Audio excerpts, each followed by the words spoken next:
Sangkatutak na guni-guni, yan talaga ang binulgar ni Ping Lacson mga kababayan sa privilege speech siya kanina. At sinabi niyang pinagkukutaan na ng sindikato ang ahensya ng DPWH ito. Puno ng ghost projects mga kababayan eh. At sa kabilang banda, etong si Marcos de Jr. mga kababayan, di umano, nagalit na. Angry siya mga kababayan. I am so angry. Angry now, party later. At ang nakakatawa lang mga kababayan, parang naninisi pa siya. Gayong ang lahat ng ito mga kababayan, nangyari dahil din sa kanya. Dahil sa kapabayaan niya. Oh, parang naguhugas kamay mga kababayan. Tapos ngayon, feeling siya ang biktima. Diyos ko, panoorin niyo po ha. Ibinunyag ni Senator Ping Lacson na meron naman ng sindikato sa Sindikato. DPWH na nasa likod ng mga maanumalyang flood control project. Live mula sa Senado, nangunguna sa balita, si News 5 Senate Correspondent. Talagang may sindikat dyan sa DPWH mga kababayan. Matagal na yan. At ngayon mga kababayan sa panahon ni De Jr., lalong lumala dahil hindi nababantayan eh. Nahahayaan mga kababayan. Los Baños, may pakidetali mo itong mga siniwalat ni Senator Lacson. Jiggy, ibinulgar nga ni Senator Ping Lacson sa kanyang privilege speech ngayong hapon lamang yung sinabi niyang sangkatutak na guni-guni. Sangkatutak na guni-guni. Ay nako. Di ba ang sabi ni BBM mga kababayan?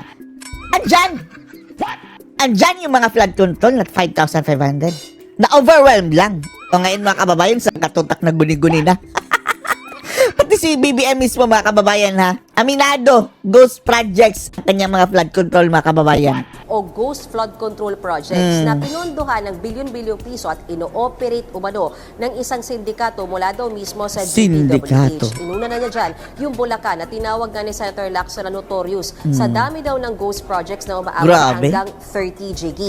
Mismong team daw ni Senator Ping Lacson ang umikot para tignan yung mga sinasabing ghost projects o yung palaging sira na flood control projects dyan sa Bulacan. Meron nga raw sa Hagonoy. Iba't iba yan, Jiggy. Iba't iba. Yung mga may-ari ng construction firm, baka tumakas sa pa ibang bansa mga kababayan. Baka. Ibang bayan, pare-parehas na 77.9 million pesos yung halaga ng proyekto. Kahit iba-iba yung disenyo, iba-iba yung haba nila. Merong wala talagang pinatayo, meron namang may nakatayo na dati. So obviously, walang bagong itinayo na flood control project pero napondohan pa rin ng halagang 77.9 million ghost pesos. project na Jiggy. naman. Kaya ang paulit-ulit na tanong ni Senator Ping Lacson, saan napunta yung mga pondong yan? Jiggy. Sana Sino daw yung punta mga to the moon. contractor na nasabing proyekto? Ang binanggit ni Senator Ping Lacson dyan, Jiggy, yung Wawaw Builders. Kung natatandaan mo kahapon, Sino ba may-ari niyang wawaw na yan? sa live ko nabanggit ko na rin ito dahil lumabas na yan sa hearing kahapon ng Senado na sinasabing mismong DPWH na nagsabi na lumalabas nga raw yung Wawaw Builders na yan ang contractor ng ilang ghost flood control project Sino kasabat niya sa DPWH? sa Bulacan. Meron din binanggit si Senator Lacson na Darcy and Anna Builders. At ang sinasabi rin ni Senator Lacson, ang mga tao daw sa likod ng scam na yan ay ilang scam. mga taga DPWH o Talaga? sa First District Engineering Kasabwat. Office ng Bulacan. Ang modus daw nila, gagamitin yung lesson Oh! O yun mga kababayan, pinakita ni Lacson ang tataba ng mga kababayan. Magkano ang salin yan?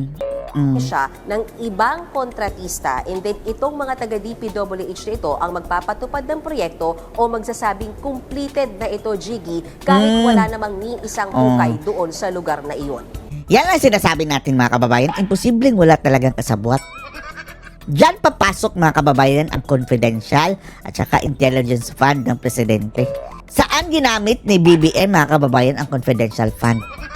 Dahil kung ginamit niya mga kababayan, malalaman niya yan na mayroong mga kurakot dyan sa gobyerno. Malay natin yung confidential fund at intelligence fund mga kababayan ni BBM baka saan-saan din napupunta. Walang ano yan eh. Sikretong audit, walang resibo. At may binunyag pa si Senator Lacson tungkol sa hatian ng pondo sa anomalya sa flood control projects Anong detalye tungkol dito? Yan, mga buhaya. Meron, Jiggy, pinaliwanag Sana may mapuntahan ito mga kababayan dahil dito nagbibleed ang yung kaban ng bayan. Wag sanang, next issue na naman, next issue. Tapos baka kalimutan. Wag sana itong tantanan mga kababayan. ni Senator Lacson, depending on the level of greed daw. Itong hatian level nito. of But greed? basically, yung nakuha daw nila mula sa kanilang pag-iimbestiga at mga nakausap no, mula mismo sa ilang ahensya ng gobyerno, lumalabas na, for example, Jiggy, sa 100 billion pesos worth of project ng flood control project, Grabe, for no? example, 82% daw dapat ang malinis na mapupunta sa paggawa ng proyekto. Paano kung ghost? Wala.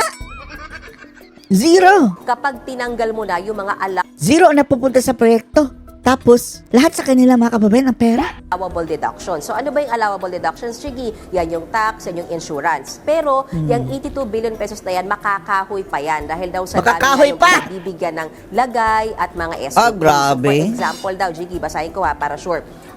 District engineer mga kababayan, 8 to 10%. Kung sa 1 billion, kaya pala ang yayaman. Itong DPWH siguro mga kababayan, Itong mga kawali nito, dapat lifestyle check. 8 to 10% daw mapupunta sa DPWH district engineers. Grabe, And then 5 mga to 6%, engineer. 5 to 6% papupunta sa Bids and Awards Committee, 0.5 to 1% papupunta sa COA, at ang pinaka Pati sa COA mga kababayan, Ang nag-o-audit mga kababayan, nalalagyan. malaking chunk daw niyan mapupunta doon sa politiko na nag-sponsor Grabe, 25%? o nagpagawa ng proyektong yan sa isang partikular na lugar sa ating bansa. Narito ang bahagi ng pahayag ni Senator Ping. Ang implementation na lang na project mga kababayan ang naiiwan, 40%. Kaya, madaling masira mga kababayan. Diyan ang kurakutan. Grabe, no? Grabe, mga buhaya na mga kababayan. So, pakinggan natin. Ang mga taong nasa likod ng scheme na ito or scam na ito ang dapat ipinampupukpok Sindikato na. sa pagbabaon ng mga seat files. Ngayon na. Huwag nang patagalin. Hindi ito kababalagan, Mr. President. This is well orchestrated by an organized network of Kaya nagkakadara pa itong mga buhaya ngayon mga kababayan sa mga proyekto ni Tamba dahil sa dyan. Ang laki ng tongpats mga kababayan. people who abuse their power. Mr. President, there is an evident pattern of this nasty distribution of public Nasty. funds among crooks. Mga buhaya. Jiggy, handa raw si Senator Lacson at ang kanyang opisina na i-provide yung lahat ng materials, research, datos na nakuha nila. So kung sino man yung gustong mag-conduct ng investigasyon kaugnay dito sa mga flood control projects na ito. May mga nakausap din daw sila mismo na handang pangalanan yung mga tiwaling opisyal ng gobyerno na kasama nga na nasa likod ng scam na ito at nagmimilagrong flood control project. Nagmimilagro. Nagalit si Pangulong Bongbong Tapos eto nga yung kababayan nakakatawa. The funny part of the story, na kung sino ang dapat sisihin mga kababayan, kung bakit nangyayari ito, dahil hinahayaan, si BBM mismo. I am angry. Angry na daw siya mga kababayan na siya naman ang dapat sisihin dyan, Diyos ko. Baka angry now, party later. Angry Marcos mukha na mo. mabisto niya ang isa sa umanong ghost flood control project sa Bulacan. Dineklara itong complete at fully paid pero wala naman daw namang ginawa. Live mula sa Baliwag, Bulacan, nangunguna sa balita. Nasaan pala ang taga-inspect mo, BBM? Sa mga proyekto ng gobyerno. Nasaan? Si Ian Suyu. Ian, anong nabutan ng Pangulo sa inspeksyon? Jiggy, dapat nga sana ay river wall itong proyekto na ito sa Barangay Piel sa bahagi ng Baliwag, Bulacan. Ngunit Completed na, nang nadatnan ng Pangulo kanina, Kung kanina mga kababayan pinakita, wala talaga daw ni isang hollow block. Kangkong. Kangkong ang nadatnan ni BBM. nakatwang at wala man lang ni isang hollow block na nakalatag rito sa lugar. Ito nga ay parte ng surprise inspection na ginawa ng Pangulo matapos makatanggap ang Surprise! Tapos siya ang na-surprise mga kababayan. Siya sana ang bulaga! Surprise! Andun siya ang surprise sa mga kangkong. opisina ng reklamo may kinalaman nga sa maanumalyang proyektong ito. Inaasahan sana na 200 meters ang haba nitong proyekto na ito na magsisilbi sana bilang solusyon para sa pagbaha dito sa lugar. Ang masaklap dyan, fully paid na ang proyekto noon pang Fully June paid. 30. Aabot nga yan sa 55 million pesos ang kabuuang halaga. Yan lang ha. Sa parting iyan mga kababayan, sa damakmak na proyekto buong bansa mga kababayan, kung titingnan yan lahat-lahat, ewan lang natin, baka majority dyan ghost. Ang contractor nito ay ang Sims Construction Trading na nakabase sa Malolos, Bulacan. Pakinggan natin ang sinabi ng Pangulo. Anong gagawin mo dyan, Ngag? Well, more than disappointed. I'm getting very Galit-galitan ka lang. And then, pupunduhan na naman mga kababayan. Oh, and then, mag-ghost na naman. Cycle na naman yan. Aaksaya na naman ng pera. Bakit hindi mo habulin? This is what's happening here. Dahil hindi naman. Paano naman? Pero wala. Talaga 220 meters, 55 Ano? meters. Oh, as if, no? Nakakatawa mga kababayan, no? Naninisi pa mga kababayan. In the first place, under yan sa iyong watch. Ano palang ginagawa mo? Natutulog ka sa pansitan? Completed ang record ng Public Works. Walang ginawa. Kahit isang araw. Tapos, ang gawin mo, BBM, sibakin mo yung sino nga ba yung DPW Secretary? Si Bunoan? Oh. Sibakin mo. Inutil. Nakakalusot ang ganitong klase. Wala ba siyang mga kababayan? Mga tauhan na nag-i-inspect dyan? At next na gagawin mo? Mag-cleansing ka sa DPWH. Tugisin mo yung mga kurakot dyan. Ewan lang natin kung hindi mauubos yan, mga kababayan. Kasuhan lahat. Oh. Ubusin mo. Wala kaming makita. Walang makita. Isang hollow block. Ay, lako. Ng simento. Oh, tawag-tawa pa siya, mga kababayan, oh. Anong nakakatawa? Parang tinatawanan na niya kanang sarili, mga kababayan. Ito. Lahat ito. Oh, naloko ako. Walang ni isang hollow block, oh. Naloko ako. Nakakatawa ako. Lahat itong project na ito, ghost project. Oh, as if, no? As if, ako ang kakastigo. O, buntot ko, hila ko. Ay, nako. Ganyan. Iyan, ano ang gagawin sa kontrak Inihila niya sa rin buntot, mga kababayan. ng proyektong yan? Jiggy, pinag-utos na nga ng Pangulo ang agarang pagbablacklist dito sa Sims Construction Trading. Hindi sapat ang blacklist. Paano yung nabayad na?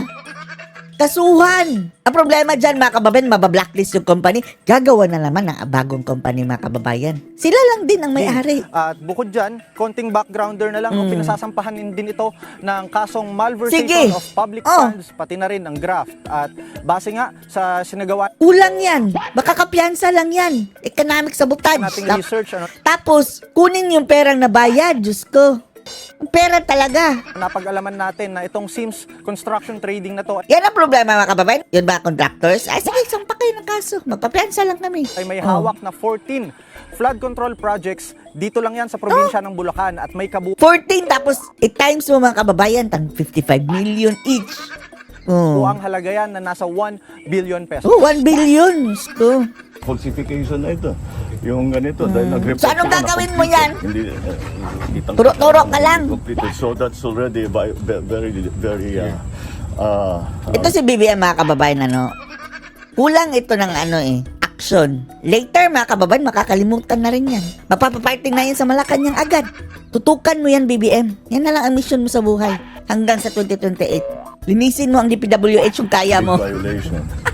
Ewan lang natin. And for the big one, talagang I'm thinking very hard. Unang-una, linisin mo din yan, mga buhaya dyan sa Kongreso. Sige, hindi mo nga maalis-alis si tambalos-los na pinsan mo. Pipilahan natin sila na economic sabotage. Sige ha, Economic sabotage. tingnan natin, mga kababayan, kung mayroon bang is makulong very dyan. clearly. At sisiguraduhin natin, mga kababayan, na dapat mabalik ang pera. Tatanggap lang sila ng kaso magpapiyansa. Lalabas din ang pera, quits. Iyan, anong reaksyon ng DPWH tungkol dito? Ang DPWH sa ganyan, la la la la la. Oh, yan ang reaksyon ng DPWH dahil sa dami ng kanilang nakulimbat, mga kababayan, na pera. Sindikato na nga, sabi ni Lacson, kaya nilang magbayad ng mga abogado. Jiggy, Tapos, mababayaran na din o gagamitin din yung mga mga kababayan, na kurakot, pambayad. sa pakikipag-usap nga natin kanina kay DPWH Secretary Manuel Bonoan, sinabi Umalis niya ka na na, Bonoan. magsasagawa raw sila ng physical Layas pati na na rin dyan. ng financial auditing para malaman kung sino ba yung mga responsable sa proyektong ito. Tapos gumawa si BBM, mga kababayan, ng independent na taga-survey dyan, taga-check kung nagawa nga ba. Dahil kung DPWH lang din, mga kababayan, ang aasahan, mamajikin na naman na yan nila. Naman sa mga panawagan ng kanyang pag-leave muna tungkol dito nga sa issue, sabi niya, hihintayin na lamang daw niya kung ano magiging direktiba ng Pangulo tungkol dito. Yan ang ulat ni Ian Su. Ano masasabi niyo dito, mga kababayan? Post ka, comments below.